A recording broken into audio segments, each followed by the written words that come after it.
I do think we have to be careful. It's not as if the racism is absent, but it's earlier, right? So, well, I think it's absent from most of his books. that's what I'm saying, is that the cancellation is about trivial infractions that need to remain just so that people have a sense of like where we were and where we are. Yeah. The stuff that's really bad, and there is some stuff that's really bad. Zach, do you want to show? So yeah, here we have the depiction of Africans, right? It's pretty offensive. You know what it reminds me of? Early Disney. Right. You'll find the same kinds of tropes in Disney, buck When is this? This is Chinaman 20s? Do we know when this is? I don't remember. And you see just one little thing that reminds me of later Seuss with that critter that's coming in the upper right. The mosquito Yeah. thing. Yep. So anyway, this is really bad. But we're talking about a person who overcame bigotry, and the fact that he was so prolific in his books, explored so many different things, is... Well, that's really quite a cartoon, isn't it? Yeah, it is. But I mean, it also,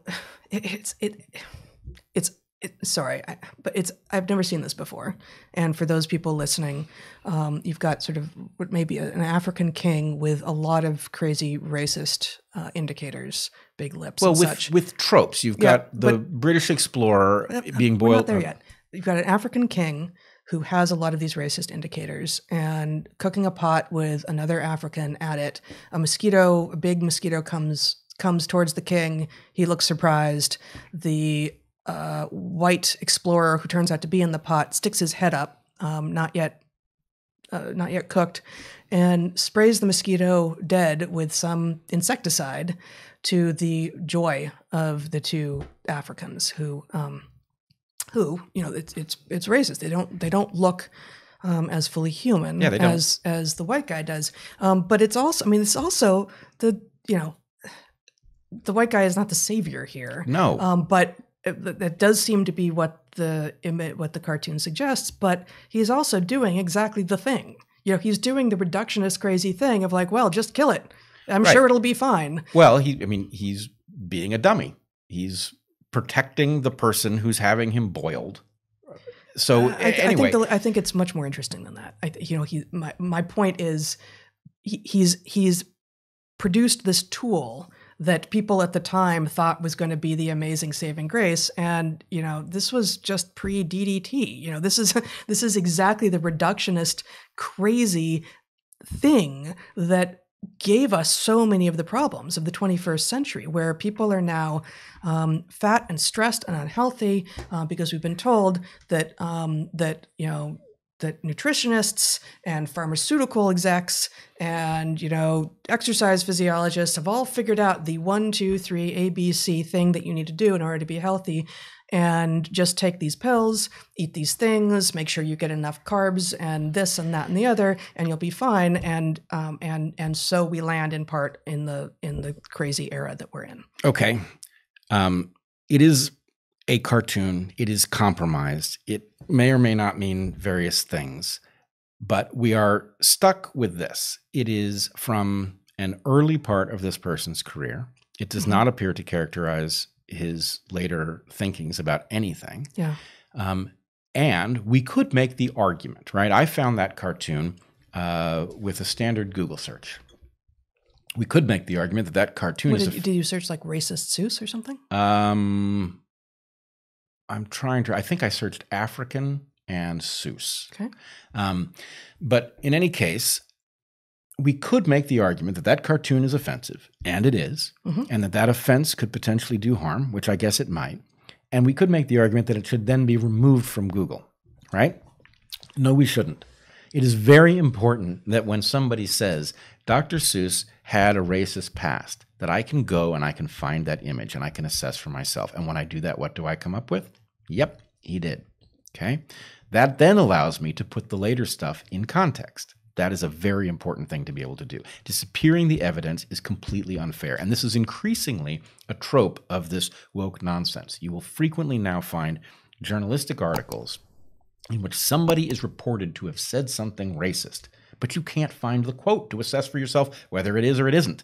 And the problem is we know so many of these accusations are bogus that the idea that you can just simply report, well, it was obviously racist, and then not say what the person said is it is an obvious game to evade the mechanism of evaluation.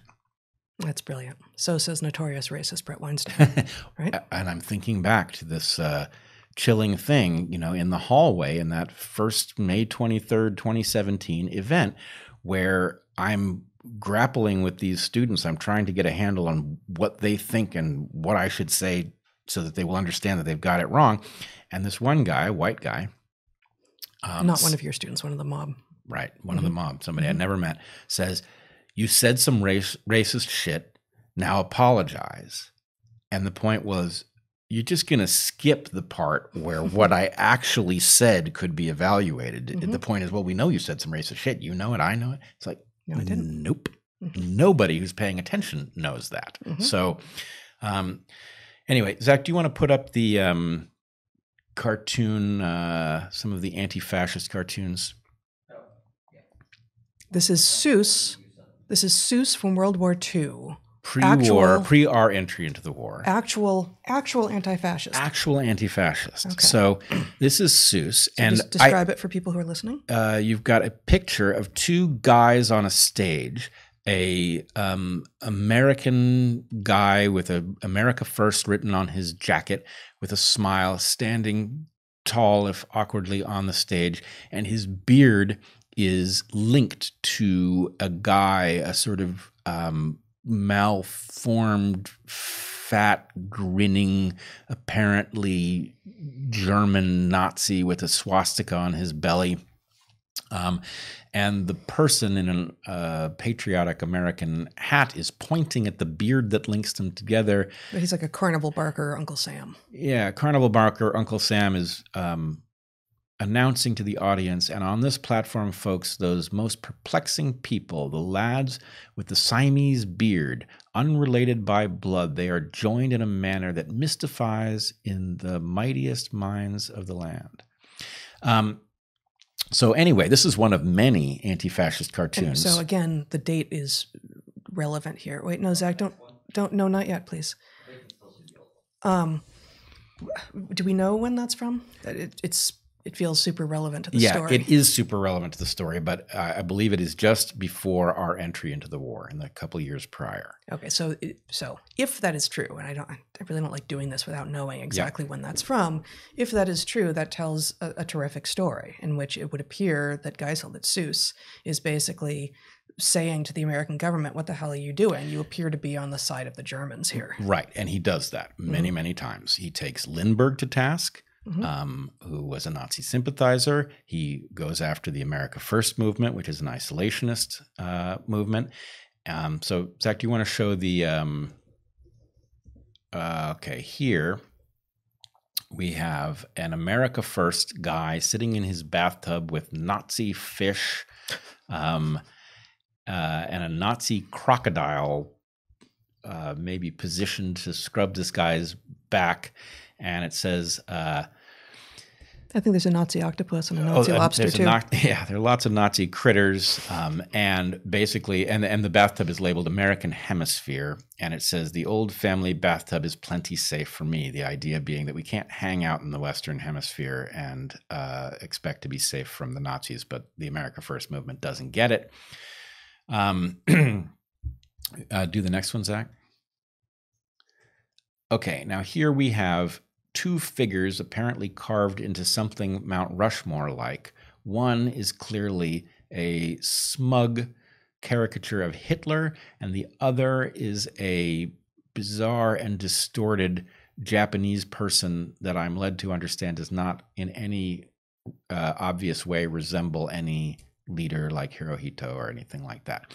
So in this case, what we have is those figures are carved into the mountain, and it says, "Don't let them carve those faces on our mountains. Buy United States savings bonds and stamps." And so this is a pro-war effort cartoon. Now, in it, we can see two things.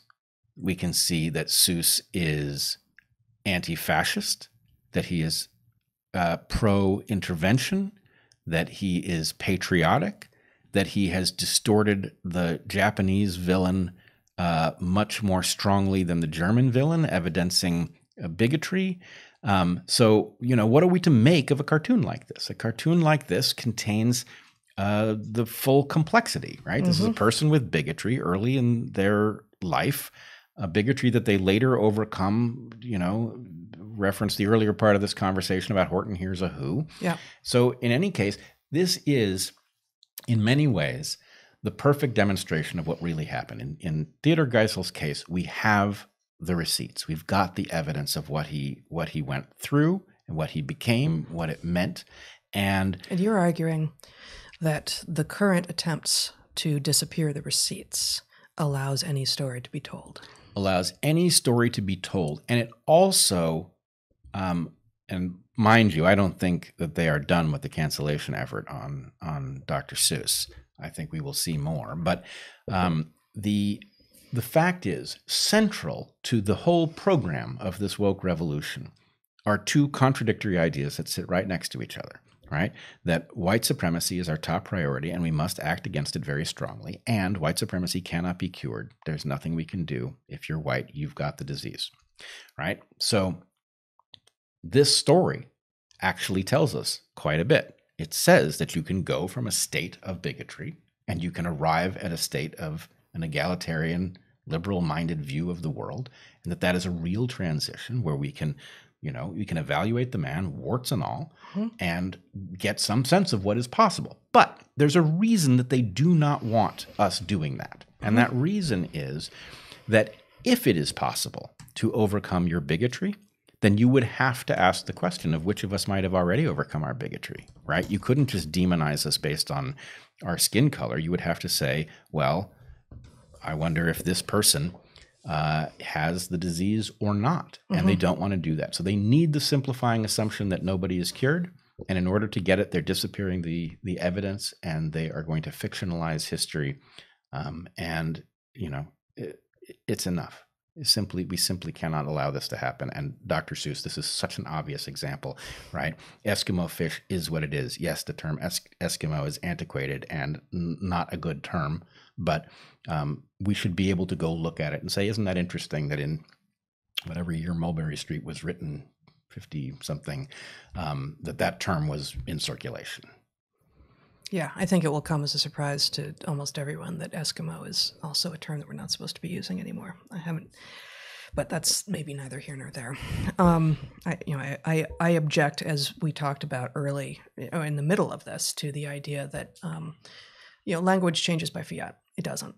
It changes as people change what they believe and change how they use language, and it changes as the generations move, right? Like this is part of what young people do, is that they take the language of their elders and they change it, and the elders go, "What are you doing?" And the young people say, "We're changing." That's what we do.